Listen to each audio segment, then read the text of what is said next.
sama càmmiñ dalal jàmm ak salaam. Nyikienu. Newongo. Bere. Audanse.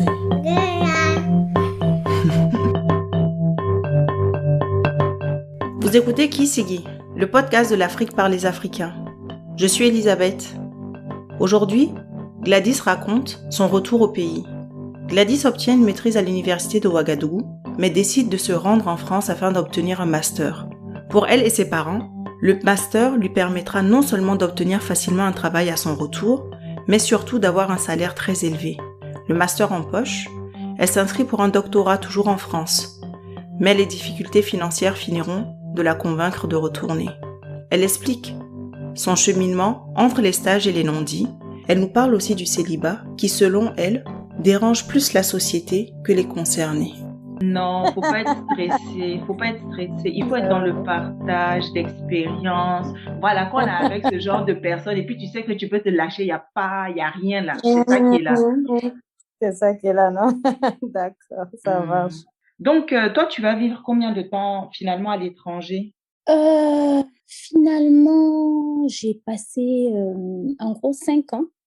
5 ans en France. Durant ces 5 années, oh là là là là, il y a eu des hauts et des bas. Des hauts et des bas. On va dire que les 2 premières années, j'étais plutôt vraiment concentrée études. Ce qui s'est passé, c'est que j'ai vraiment commencé, j'ai fait une partie de l'université ici, à Ouaga, enfin une grande partie d'ailleurs, parce que je suis allée jusqu'à la maîtrise à Ouaga. Et après la maîtrise, j'ai décidé quand même d'aller, avant même de valider la maîtrise, je cherchais à aller en France pour faire un master. Donc, et après le master, j'ai essayé de faire un doctorat. Donc, c'est là où ça a commencé à être un peu plus... ça a commencé à aller un peu en vrille parce que j'avais beaucoup plus de temps, du temps pour travailler. Et les 2 premières années, on va dire, étaient financées par la famille. Du coup, je n'avais pas vraiment besoin de beaucoup travailler. Je travaillais quand je voulais. Par contre, le master, il fallait trouver des jobs d'étudiants et puis se débrouiller, quoi. Alors, finalement, à un moment, j'en ai eu marre de ce qu'on appelle le Jossi là-bas. Et j'ai décidé de rentrer. J'ai décidé de rentrer en me disant que, alors, je rentre au Burkina, je trouve un travail et ça me permet de financer mon doctorat, ou bien je rentre au Burkina, j'obtiens une bourse et toujours est-il, ça me permet de continuer mon doctorat. Sauf que, bon, je rentre au Burkina, ça se passe pas complètement comme ça. Donc, le doctorat, au début, voilà, j'essayais de m'accrocher, mais les réalités du pays étaient telles que, voilà, il y a des moments où tu n'étais plus concentré, et puis il fallait payer les frais d'inscription, il fallait trouver le moyen de repartir pour faire des séjours de recherche et tout ça. Bref, ça n'a pas suivi, et donc, à un moment donné, j'ai dû arrêter. Donc, le doctorat, je l'ai pas finalisé, malheureusement. Yeah. Donc, est-ce que on peut dire que tu es rentrée un peu en attendant d'eux et finalement tu es restée? Absolument, on peut dire ça, parce que c'est vrai que j'ai décidé que je voulais plus rester en France. J'ai décidé cela, mais je me disais que j'allais peut-être trouver des solutions pour revenir, faire juste des séjours, le temps de finaliser, on va dire, le doctorat. Mais j'avais quand même pris la décision que vivre à temps plein là-bas, je n'allais plus pouvoir parce que j'ai fait un master recherche, j'ai pas fait un master professionnel, j'ai pas fait de stage, j'ai fait des mémoires de recherche et du coup le doctorat également. Je ne travaillais pas à l'université, du coup c'était vraiment les jobs. Je ne voulais plus en fait de cette vie-là, j'étais un peu fatiguée et tout. Et oui, je me suis dit que j'allais rentrer et puis trouver le moyen de maintenir en contact en fait avec Bordeaux. Quand on se dit on rentre et puis on va gérer les choses, souvent les choses ne se passent pas comme prévu, quoi. Parce que tu penses que tu vas rentrer, tu vas avoir un job très vite, ou un job qui paye bien, qui peut te permettre même de repartir en France 1 ou 2 fois dans l'année, mais bon, ça se passe pas vraiment comme ça, quoi. Donc oui, on peut dire que au début, j'avais pas vraiment fermé la porte complètement. Ou du moins, peut-être que je me flattais un peu. Et bon, après, les réalités m'ont rattrapée et puis j'ai fait mon choix définitif, quoi. Je me suis dit, non, je préfère rester là et me débrouiller pour avoir mon expérience professionnelle que de repartir. Et je sais pas si j'ai fait le bon choix, mais en tout cas, je l'ai fait à un moment donné. Tu dis les réalités du pays t'ont rattrapé. Quelles sont ces réalités-là? Les réalités du pays. Alors, tu sais, quand on va étudier en Europe, on se dit, on pense que quand on va revenir là, on va facilement trouver quelque chose parce qu'on a un diplôme européen ou des choses comme ça. Mais non, on revient, on dépose les dossiers. Et puis, on attend, et puis il faut pousser ou alors il faut faire pousser. Et puis, si tu as la chance d'avoir quelque chose, tu te rends compte après que ce quelque chose-là ne paye pas comme tu l'avais imaginé. Après, tu n'as pas forcément le temps également parce que du coup, il faut se battre pour se faire sa place, que ce soit un stage ou que ce soit un petit contrat. Bon, tu te retrouves à vivre quelque part d'autre et tu peux plus vraiment mettre de côté pour aller de l'autre côté, quoi, pour aller en Europe. Tu reviens chez tes parents ou bien tu prends directement ton indépendance? Non, tu peux pas prendre ton indépendance parce que quand tu rentres après les études et que tu n'as pas vraiment économisé, tu rentres chez les parents. Et puis, je commence à chercher le travail. Mais j'ai quand même on peut dire que j'ai eu la chance parce que je rentre en fin décembre. Dès janvier, j'ai un premier stage. Bon, un stage et j'espérais que ça allait aboutir sur un contrat. Malheureusement, ça n'a pas abouti sur un contrat. Un stage de 3 mois. Après ce premier stage, je reste à la maison 1 mois ou 2 mois et là quand même c'était très difficile. Toi, tu es là avec ton master, tu comptes sur ça pour soi-disant repartir, finaliser ton doctorat, mais non, personne ne t'appelle, pas de stage, pas de contrat. Puis bien sûr, en fait, on t'appuie, hein. Si tu n'as pas vraiment d'appui, c'est compliqué. La recommandation. Donc, c'est ça? La recommandation, absolument. Le premier contact, là, en tout cas, moi, en tout cas, on m'a recommandé. Et c'est vrai que j'ai déposé le dossier, mais on m'a recommandé également. Donc, j'ai pu avoir des entretiens. Et donc, ça a facilité le premier contact. Du coup, au bout de 2 mois comme ça, à ne rien faire, après, j'ai jusqu'à 3 stages, non, en même temps qui sont validés. Et bon, il faut choisir entre les 3. Donc, du coup, je fais mon choix et puis je commence un stage de 6 mois. À la suite de ce stage, on me fait un contrat de consultante junior. Et bon, tout ça, bien sûr, c'est des petits salaires, hein. C'est des petits salaires qui ne te permettent même pas, en fait, de prendre ton indépendance.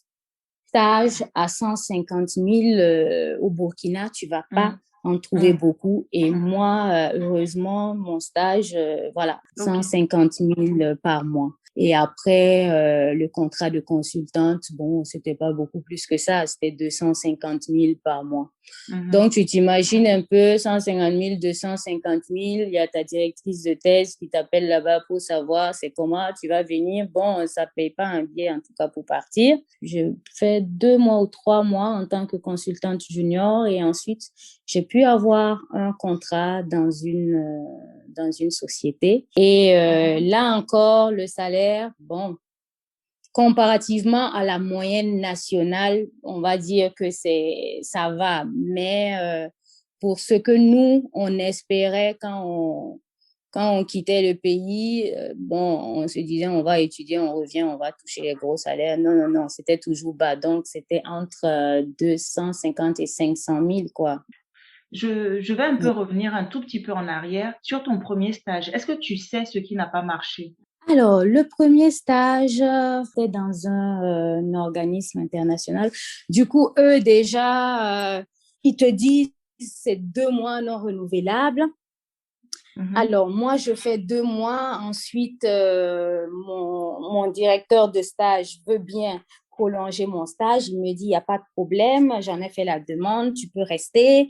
Et on prolonge le stage. Et malheureusement, les ressources humaines n'ont pas voulu. Ils ont dit, non, c'est 2 mois non renouvelables. Donc, c'est pas possible. J'ai fait 3 mois en réalité, mais ils n'ont pas voulu que je reste davantage. Mais bon, après, qu'est-ce qui n'a pas marché? Alors, la personne qui était censée, qui devait vraiment m'aider, qui devait m'épauler, avec qui je devais travailler directement, n'était pas quelqu'un d'accessible du tout. Il n'était pas quelqu'un d'accessible. Donc, j'ai vraiment très peu même d'anecdotes à raconter par rapport le concernant. Et du coup, je travaillais plus finalement avec le responsable du département qui n'avait pas mon profil, en fait. Tu vois? Donc, on va même dire que professionnellement, techniquement, cette personne-là ne pouvait pas beaucoup m'aider à avancer, à évoluer. Et contrairement à la personne qui pouvait, mais qui n'était pas disposée à m'accueillir, on va dire.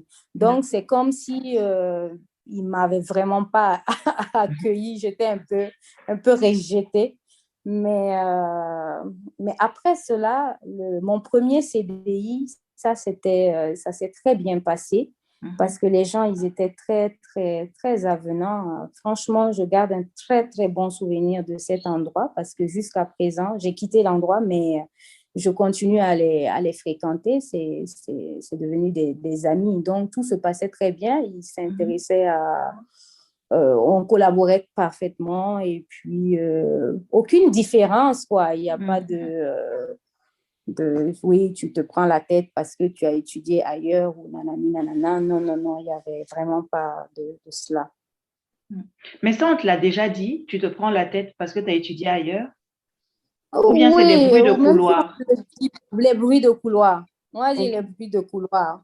Ça ne rentre pas directement dans tes oreilles, mais bon. Le regard, et puis bon, après, d'autres viendront te dire, ah, tu sais, t'es pas très apprécié parce que, et puis voilà. C'est ça. Et là, ça fait combien de temps que tu travailles sur ce contrat de consultant junior qui s'est transformé en contrat définitif? Alors, le contrat de consultant junior ne s'est pas transformé en contrat définitif parce que j'ai changé de boîte, en fait. Ah, ok. J'ai changé de boîte. Je suis allée dans une autre boîte, en fait, où j'ai eu un CDI. Mon premier CDI, on va l'appeler. J'ai fait 2 ans. Et je suis repartie là où j'ai fait mon stage de 6 mois et où j'ai eu mon contrat de consultante junior parce qu'ils ont finalement lancé un poste, un recrutement et j'ai postulé et puis j'ai été retenue. Donc, je suis dans cette entreprise maintenant depuis, ça va faire 1 an et demi. Comment ça se passe le premier contact en entreprise? Moi, le pire est que j'ai pas vraiment à l'époque fait beaucoup de stages en entreprise parce que j'avais un parcours plutôt recherche que professionnel.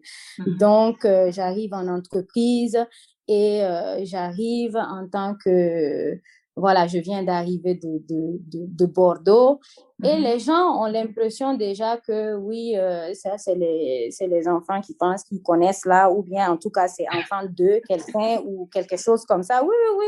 Donc, le regard déjà qu'ils portent sur toi, c'est comme si souvent, ils n'ont pas envie de t'aider ou voilà, ils te regardent te patauger un peu et puis voir comment tu t'en sors, quoi. Mais bon, après, il y a toujours des bonnes, tu tombes toujours sur des bonnes personnes, heureusement. Et Et puis, si tu es honnête, tu es sincère, tu es ouvert, tu arrives toujours à t'en sortir. Tu arrives toujours à t'en sortir. Familialement, est-ce que tes parents comprennent que tu galères autant finalement pour avoir un contrat? Ils comprennent pas forcément, ça c'est sûr, parce que quand on décide de t'envoyer étudier à l'étranger, c'est en se disant que bon, tu vas plus facilement obtenir un travail et un travail bien payé. Donc, ouais, ils comprennent pas forcément, mais en même temps, quand on connaît un peu la situation nationale et que finalement tu n'es pas complètement à la maison, tu arrives à faire des stages, ça va, c'est un peu plus rassurant parce que il y en a qui n'ont même pas cette chance en fait. Donc, c'est comme si finalement ça bougeait un peu. Mais c'est vrai que les 2 mois quasiment à la maison, là c'était la panique, quoi. Donc, tout le monde a commencé à chercher, à mettre la main un peu à la pâte pour que je trouve quelque chose, quoi. Voilà, je connais un tel ici, il va déposer ton dossier, on ne sait jamais. Voilà. À part le travail, quel a été le plus difficile pour toi? Qu'est-ce qui t'a interrogé? Qu'est-ce qui a été difficile? À part le travail, à part le travail, parce que comme tu dis là, j'ai ma famille ici, quasiment toute la famille, et aussi mes amis en fait, beaucoup d'amis avec qui bien sûr on était toujours en contact parce que bien qu'étant en France, je revenais pendant les vacances, donc j'ai jamais vraiment coupé les ponts avec le pays, hein, jamais, jamais. Donc c'est d'ailleurs ces personnes-là aussi qui ont été un soutien pendant ces quelques moments-là de panique. Donc les amis, ils étaient là, ils étaient dispo et c'était ce qu'il y avait de plus réconfortant, en fait, les amis et la famille, parce que, voilà, il y avait plus de solitude, et puis, voilà, tu avais les encouragements et tout et tout. Mais sinon, à part, qu'est-ce qui a été un peu difficile?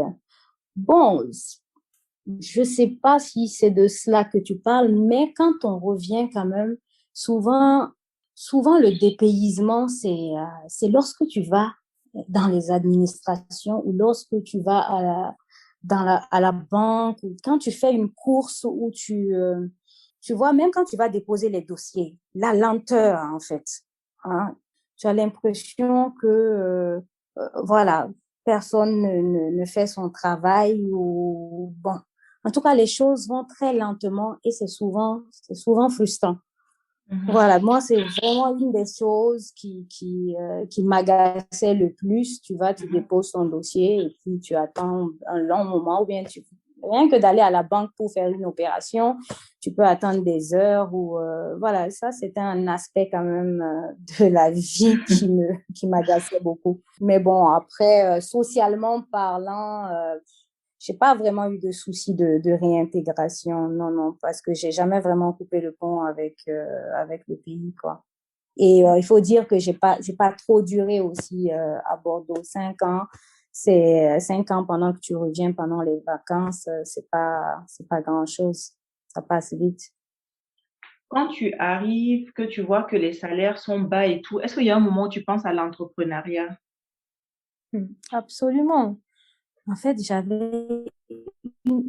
une tonne de projets en fait dans ma tête, une tonne de projets et même jusque là, mais malheureusement, je sais pas si c'est la peur ou bien c'est le fait que bon, il faut les financer aussi les projets et quand tu n'as pas de fonds propres et qu'il faut passer par les banques, on te demande beaucoup de garanties. Sinon, absolument, j'avais beaucoup de projets, mais j'ai jamais pu les mettre en œuvre et il y a certains des projets, après tu vois les gens les faire hein, et tu te dis ah mince, ça c'était mon projet, voilà quelqu'un en train de le faire et absolument, ça c'était la première chose. Il y a des moments où je m'asseyais, tu sais, quand tu es en stage, souvent il y a des moments où tu as de quoi faire, il y a des moments où c'est assez libre. Je m'asseyais et j'écrivais les projets, que ce soit des projets on va pas dire d'association. Dans mon domaine, par exemple, je me disais toujours, il y a une chose que j'avais vue en France, c'était quoi? La maison du droit, non? Et je me suis toujours dit qu'il fallait que je fasse un truc comme ça à Ouaga où les justiciables allaient avoir accès, en fait, aux problèmes qu'ils ont, les problèmes de droit qu'ils ont. Moi-même, j'ai déjà bénéficié de ça. Mais pourquoi tu ne peux pas le faire? J'ai toujours voulu et à un moment, je me suis dit, bon, allez. Ouais, non, je pense que, tu sais, Elisabeth, souvent, on se laisse prendre, on se laisse aller à nos habitudes. Déjà, est-ce que tu te sens bien là où tu es aujourd'hui? Absolument. Je me sens bien là où je suis aujourd'hui. Oui, alors, on va dire socialement, professionnellement, oui, même culturellement, on peut dire, hein. Si, je me sens bien parce que finalement, j'arrive à obtenir ce que je recherchais depuis toujours. Donc, je suis, on va dire, indépendante, je prends mon autonomie complète, je quitte la famille, enfin, je les quitte, c'est trop dire. Donc, je quitte la maison familiale, j'habite seule, j'ai un travail qui me permet voilà, d'être complètement autonome, indépendante et épanouie. Donc oui, finalement, les choses se passent comme je le souhaite, mais peut-être que ça aura pris un peu de temps, en fait. Parce que je me disais que à peine rentrée, voilà, tu vas arriver à ça en un laps de temps, mais finalement, ça aura pris un peu plus de temps pour que j'arrive à cela, en fait. Tu me dis que tu habites seule en étant célibataire. Les parents l'acceptent facilement? Oula, ça c'était une grande bataille, hein. Ils ne l'acceptent pas au début du tout parce qu'ils se disent, oui, mais tu peux pas, tu n'es pas mariée, tu vas aller vivre seule. On va dire que tu es comme si tu fais des bêtises, mais bon, je leur fais comprendre que j'ai vécu seule pendant un moment et que c'est eux-mêmes qui m'ont permis de vivre cela et que voilà, qu'ils me fassent juste confiance et que y a aucun problème. En fait, j'ai essayé de les convaincre pendant quoi, une ou deux bonnes années, hein. Facilement quand même, oui. Ça n'a pas été facile avec maman, mais ils ont fini par comprendre que bon, j'ai besoin de prendre mon indépendance et puis ils ont accepté. Non, mais ça n'a pas été complètement facile, mais ça y est. Pour moi, d'ailleurs, quand j'étais à Bordeaux, j'ai jamais trouvé que c'était un problème de pas être mariée ou quelque chose comme ça. Et quand je rentre, les premiers moments aussi, c'est pas un problème pour moi. Dans ma tête, il y a aucun souci et rien ne se passe. Mais plus ça va, plus je me rends compte que tout le monde commence à demander, en fait. Et quand je dis tout le monde, ça commence par ta propre famille, en fait. Ça commence par ta propre famille et ensuite les amis. Et bon, même au bureau, voilà, celles qui sont mariées diront toujours, ah, mais tu attends quoi? Et ainsi de suite. Mais bon, pour ma part, professionnellement, ça n'a pas impacté. Ça n'a jamais été un frein.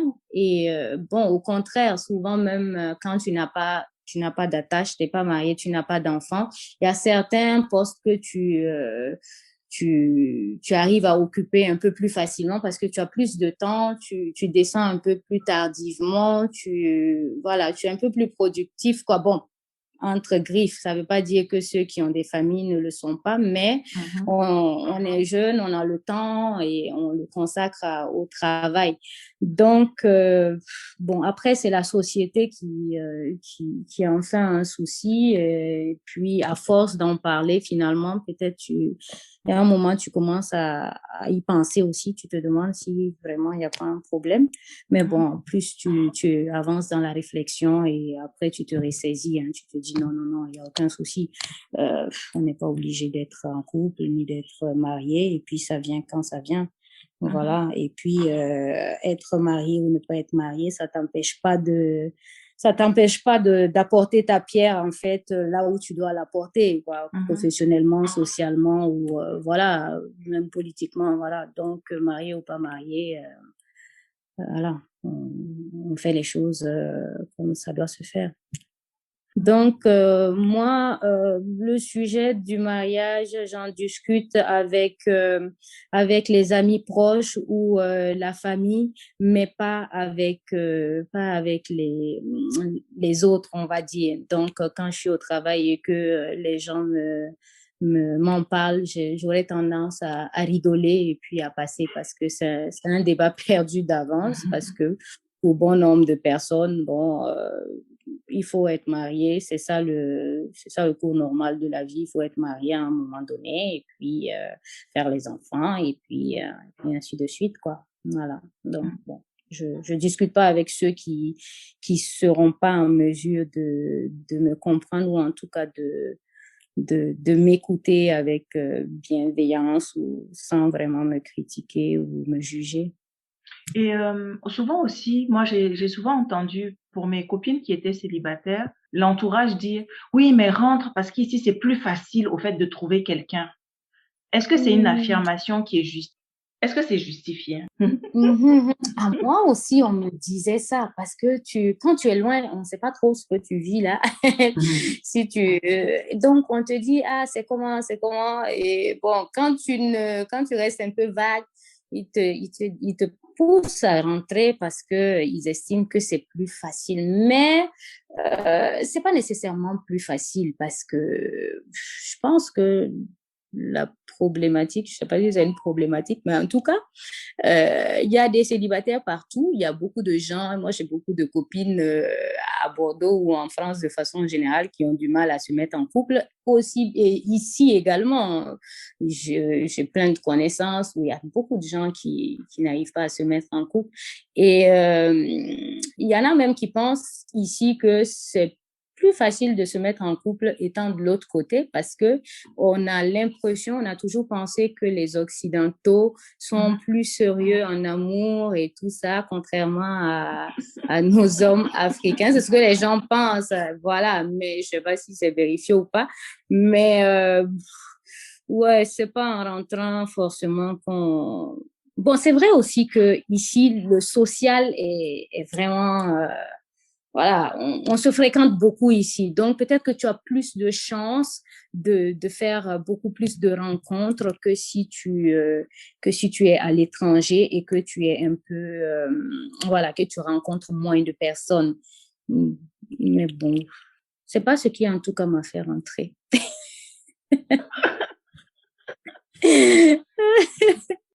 Qu'est-ce que tu aurais fait différemment si c'était à refaire sur ton retour? Non, je pense que sur le retour, je pense que j'aurais patienté quand même parce que euh, c'est pas sur un coup de tête, mais à un moment, je me suis dit, non, je suis fatiguée de faire du Jussie, donc je rentre. Je me serais peut-être calmée davantage, j'aurais fini de faire ce que j'avais à faire là-bas et je me serais préparée pour rentrer parce que tu rentres pas déjà sans avoir, même sans avoir déposé de dossier. En fait, moi, je suis rentrée, j'avais pas déposé de dossier, hein. Je suis juste rentrée, je sais que c'est mon pays, je sais que j'atterris quelque part et voilà. Donc, je pense que je me serais mieux organisée quand même. Oui, le doctorat, il y a des moments où j'y pense. C'est pas, je ne regrette pas. Je l'aurais terminé, mais c'est pas que j'ai un regret parce que de toute façon, c'est toujours possible d'en faire. Mais Mais je pense que il aurait fallu mieux se préparer et comme ça, le retour allait être un peu moins chaotique. Parce que je dirais que ça a été un peu chaotique parce que c'est quand je suis rentrée que j'ai commencé à chercher le boulot et ainsi de suite. Et puis finalement, ce que j'avais envisagé ne s'est pas passé finalement comme je l'avais envisagé. Et donc, voilà, je pense que j'aurais mieux préparé mon retour.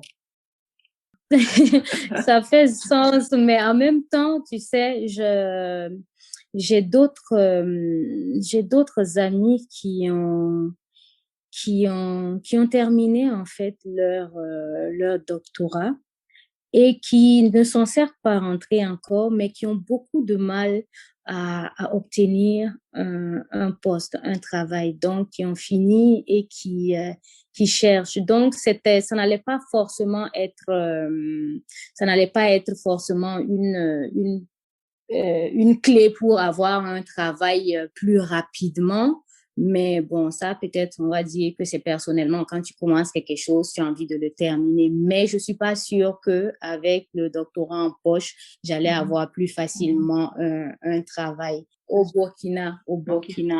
Peut-être même qu'avec le master, c'était mieux, en fait. Parce que souvent, il y a même des postes où on te dit c'est une licence ou des choses comme ça. Donc, tu serais rentré avec un doctorat, ça allait te prendre plus de temps pour avoir un job ou tu allais viser peut-être plus haut et puis ça allait être un peu plus compliqué, et ainsi de suite. C'est que le doctorat non plus ne garantit pas. Tu as des amis qui sont rentrés avec le doctorat en poche, mais qui galèrent toujours à trouver. Qui galèrent toujours. Donc, je me demande vraiment si quand je dis si c'était à refaire, j'aurais terminé forcément parce que c'est intéressant de finir ce qu'on commence, mais est-ce que ça allait influencer forcément d'une meilleure façon mon intégration professionnelle? Ça, j'en suis pas sûre, quoi. Moi, par exemple, chaque année que je rentre, moi, je comprends pas, par exemple, qu'on prenne tous les mêmes voies. On se plaint de beaucoup de mots quand on est à l'étranger, mais quand on revient vraiment, qu'est-ce qu'on fait? Tu sais, moi, juste un exemple comme ça, il y a des moments où quand je pars quelque part, je pars à la banque, un exemple banal. Je prenais mon ticket toujours et puis je m'assois, j'attends mon tour. Parce que tu sais quoi? Figure-toi que quand tu vas dans ces genres d'endroits-là, souvent les gens ne prennent pas de ticket, hein. Quand ils connaissent quelqu'un, ils vont directement voir la personne et puis on s'occupe de toi et puis alors que tu dépasses beaucoup de gens qui étaient là en attente et puis voilà sans être plus gêné que ça. Moi, quand je suis rentrée au début, ça m'embêtait beaucoup. Alors que je partais à la banque, j'avais quelqu'un à la banque que je pouvais rentrer voir immédiatement. Je lui disais tout le temps, mais non, je vais attendre comme tout le monde. Je prends mon ticket, j'attends, parce que c'est comme ça qu'il faut faire, patati patata. Mais Elisabeth, très vite, en fait, tu te fonds dans la masse, crois-moi. Et quand tu n'en peux plus, tu fais 2 heures, 3 heures par-ci, par-là à la banque et bon, très vite, tu commences à prendre d'autres habitudes, quoi. Voilà. Tu prends les couleurs locales et puis, oui, c'est vrai que même moi, il y a des moments quand j'entends les gens à l'extérieur se plaindre, souvent ça m'agace. Il fut un temps où je l'ai fait. Mais après, quand je viens et que je vois les réalités, je prends les choses, je relativise en fait, je relativise. Pour ma part, j'essaie de faire ce que je peux. J'essaie de faire ce que je peux. Par exemple, je suis persuadée que chacun peut apporter sa pierre, qu'on ait de l'argent ou pas, voilà. Donc, par exemple, on met en place par-ci, par-là des groupes, on fait des collectes pour essayer d'aider les gens dans le besoin. Ça, c'est des choses que j'ai eu à faire avec des groupes d'amis. Par exemple, on a un groupe depuis 4 ans depuis 4 ans, chaque année, on fait une collecte de fonds et puis voilà, les enfants de la rue, on essaie de leur donner des choses, que ce soit à manger ou bien des familles démunies ou bien les déplacés. Bon, on essaie, mais il y a des moments où tu te laisses submerger par les réalités. Il y a tellement de problèmes que tu sais pas par où commencer. Mais bon, mais une chose est sûre, on est beaucoup plus strict. On est beaucoup plus rigoureux, en fait, quand on passe par l'Europe. On est beaucoup plus rigoureux, que ce soit dans le travail ou que ce soit socialement, en circulation ou voilà, tu pourras jamais en fait, tu pourras jamais jeter un sachet dans la rue par exemple. Ça c'est impossible, tu ne peux pas. Et tu vas voir quelqu'un faire ça, voilà, tu comprends pas pourquoi les gens le font. Tu vas voir quelqu'un, excuse-moi, cracher dans la rue, ça va t'énerver. Mais après, qu'est-ce qu'on fait pour que les choses changent de façon générale? Ça, je ne saurais te dire, hein, Elisabeth. En tout cas, moi, je ne sais pas trop. On s'adapte trop vite, en fait. Enfin, bon, trop vite, c'est relatif. On finit par s'adapter. Si tu devais conseiller aujourd'hui quelqu'un qui rentrerait, quelles sont les étapes pour toi indispensables?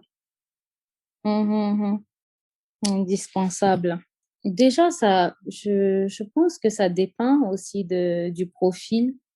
Quelqu'un qui a le même profil que toi. Souvent, je demande aux gens de conseiller quelqu'un qui a le même profil qu'eux, parce qu'on ne peut pas avoir la science pour tout le monde et on peut parler pour soi et c'est difficile de parler pour les autres. Alors, je pense que quand tu finis d'étudier et que tu souhaites rentrer, moi, je conseillerais peut-être d'avoir même une première expérience professionnelle peut-être à l'étranger. Hein, c'est toujours un plus en fait. Je pense que si on a l'opportunité de travailler 1 an ou 2 ans à l'étranger avant de rentrer, c'est pas mal. Mais si on souhaite rentrer plus tôt, c'est de s'assurer d'abord d'avoir ne serait-ce que des promesses en fait d'emploi, de déposer forcément tous les dossiers. Tu identifies en fait les boîtes dans lesquelles tu penses que tu aimerais travailler ou que tu pourrais travailler et tu déposes les dossiers à l'avance, forcément à l'avance. Et si tu as soif d'indépendance, tu peux vraiment te préparer financièrement aussi pour que dès que tu rentres, tu puisses déjà t'assurer une certaine autonomie. C'est très important pour le mental, en tout cas, en attendant d'avoir les confirmations. Mais de préférence, je dirais même, décroche ton job pendant que tu es là-bas avant de rentrer. Décroche ton job ou alors rentre avec un projet béton et cherche ton financement ou tu le cherches à l'avance et avant de rentrer. Parce que rentrer et patauger, là, tu peux être amené à accepter tout et n'importe quoi. Et puis, il y en a qui, quand ils ont laissé la porte ouverte de l'autre côté, ils vont courir repartir. Et voilà, je pense que si financièrement, on se fait un petit trousseau, qui te permet de tenir un moment, d'être vraiment autonome un moment. Et si professionnellement, tu rentres avec un projet que tu es vraiment prêt à mettre en place ou alors tu rentres avec une promesse d'emploi, c'est l'idéal, quoi. C'est l'idéal. Mais toujours est-il que si en face, si là-bas, tu n'as pas mieux non plus, pourquoi rester là-bas à te démerder alors que tu peux rentrer, bon, moi, c'est comme ça que je vois les choses, tu peux rentrer chez toi, être auprès des tiens et puis chercher. Merci beaucoup. Est-ce que il y a quelque chose d'autre que tu aimerais rajouter? Alors, je ne sais pas, moi, tu me dis sinon. Mais en tout cas, je pense que, qu'est-ce que je dirais? Une chose est sûre, le fait de partir, d'étudier à l'étranger, il y a beaucoup de gens qui pensent que c'est, que ce soit étudier ou vivre à l'étranger, il y a beaucoup de gens qui pensent que c'est la solution pour s'en sortir. Beaucoup de jeunes, parce qu'aujourd'hui, quand ils nous regardent, ils ont l'impression que, voilà, on est ouvert d'esprit, on est décomplexé, ils ont l'impression même qu'on a plus d'opportunités qu'eux. Mais moi, je dirais que tout ça là n'est pas forcément dans le fait d'aller à l'étranger. L'ouverture d'esprit, certes, oui, mais les opportunités et même se décomplexer. On peut rester ici et puis s'en sortir comme il faut. Parce que beaucoup de gens, beaucoup de mes camarades qui n'ont pas jugé bon ou qui n'ont pas eu peut-être l'opportunité d'aller étudier à l'étranger. Je reviens, je les trouve, ils sont bien, ils occupent des bons postes. Ils ont même pris quelque part de l'avance par rapport à nous qui sommes partis et qui sommes revenus. Et donc, on n'a pas forcément besoin de partir ailleurs pour on va dire devenir pour s'en sortir quoi. Non, on peut très bien rester là et puis faire les choses bien et puis s'en tirer. D'accord. OK. Super. Mais bon, ce qui est sûr, c'est une belle expérience de partir également et puis ça c'est indéniable, c'est clair. C'est clair parce que ça change en fait ta façon de voir les choses. Tu découvres autre chose, quoi. Tu découvres d'autres cultures et puis ça, personne ne peut te retirer ça. Et puis c'est sûr que on s'en rend pas compte, peut-être je ne m'en rends pas compte, mais ça impacte forcément sur ta façon de faire les choses. Ça impacte forcément. Donc, c'est une belle expérience quand même. C'est bon. OK. Super. Merci beaucoup. Tu vois, on arrive à la fin. C'était pas si, tu devais pas avoir peur. Si, bon, enfin, pas peur, mais bon, finalement, en fait, tu sais, tu te demandes par où parler. Je n'avais même pas forcément prévu de rentrer dans les détails de doctorat, patati patata, mais après tu commences et tu vas un peu dans tous les sens, tu sais pas trop où tu vas en fait quand tu commences à parler. Donc oui, mais c'est ça qui rend les choses un peu plus naturelles. Comme beaucoup d'invités, Gladys doutait de l'apport de son expérience sur ce podcast. J'espère que son parcours a suscité en vous un intérêt ou une réflexion, qu'il vous a été utile. Merci à tous ceux qui m'ont fait confiance pour relayer leur expérience. Je vous suis infiniment reconnaissante. N'hésitez pas à commenter et partager cet épisode s'il vous a plu. Je vous rappelle qu'il est disponible sur toutes les plateformes de diffusion de podcasts, mais aussi sur YouTube. Vous pouvez poser des questions à Gladys ou à moi-même sur la page Facebook ou Instagram de Kisigi Podcast. Je vous dis à la semaine prochaine.